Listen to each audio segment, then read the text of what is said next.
2 hours ago you played your show here at Lowlands. Short, how did it go? I thought it went awesome. You know, when you looked out, you couldn't really see the people stop. I mean, there was a lot of people there. So for our first time playing a festival in Holland, and I think the response was pretty awesome, and we had a blast. So it's a very good time. That's what's most important. So this was really your first Dutch festival, or? What's that? It was the first Dutch festival. Okay. Yeah. As Mona, can you remember the very first show? As Mona. About 9 people. Yeah, we played. There's about 9 people there. We played, literally 9 people. It's pretty depressing. We don't like to think about it too much. Yeah, we had fun. We thought we made it because somebody let us play music somewhere. So we still feel like that every time we get to play. So I mean, we don't care how many people is there. Obviously, it makes it more fun if there's a crowd, but you know, we love what we do. We love music. So. How long was that ago?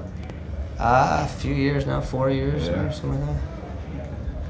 Because you together you moved to Ohio, from Ohio to Nashville, Tennessee. Yeah. What was the reason for that? There's nothing in Ohio if you're trying to do music. So it was either LA, New York, or Nashville. And we couldn't afford to go to LA or New York because before we signed our deal, we were broke. So Nashville was the closest and the cheapest. So, which actually it ended up being a good choice because there's not much going on in LA or New York either. So.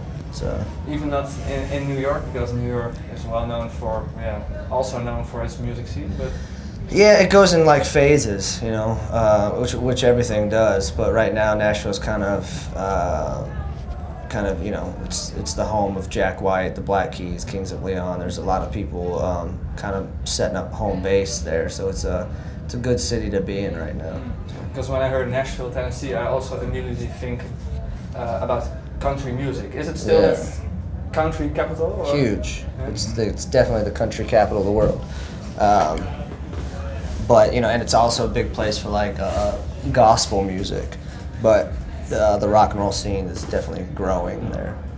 So how is a band like yours received in a place where there also is a lot of country music? It's just like any other place. Good people like good music.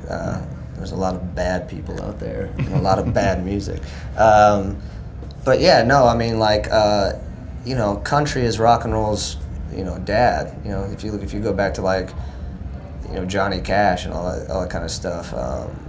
The roots of rock and roll definitely come from old country, like stuff with Jerry Lee Lewis and some of that like honky tonk stuff. I mean, that's where rock and roll started. So it's definitely the same bloodline. It's very similar. And what do you learn from that country music, if you're in such an environment, or is there? Yeah, I mean, the thing about country musicians in Nashville, Tennessee, is it's the best musicians in the world. So I mean, you have bums on the street that can play guitar better than anyone here, hands down. It's Nashville is insane when it comes to musicianship, but you also have to not get caught up in the bullshit. You have to remain creative. What is that bullshit? Just people start to sound the same. People start doing the same thing.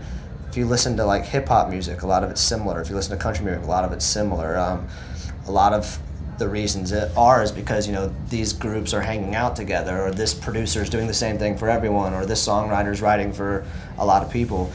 With us, we don't work with other songwriters. We don't work with producers. We do everything ourselves. So I think it's important for us as artists. Every band and every group is different, but for us to stay separated from all those people because we don't want any of their influences. But as far as musicianship and stuff like that, and there's a ton of studios in Nashville, so you can learn a lot.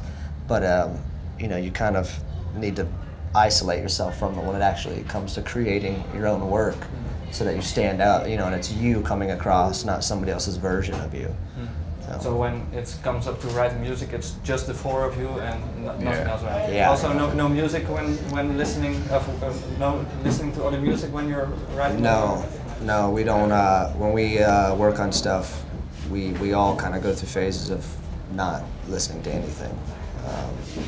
Just you know, we're very, especially myself as a singer, you know, if I listen to something too much, I'll start to mimic it. And, you know, you want to stay pure, you want to stay honest, and you want people to hear you, not somebody else.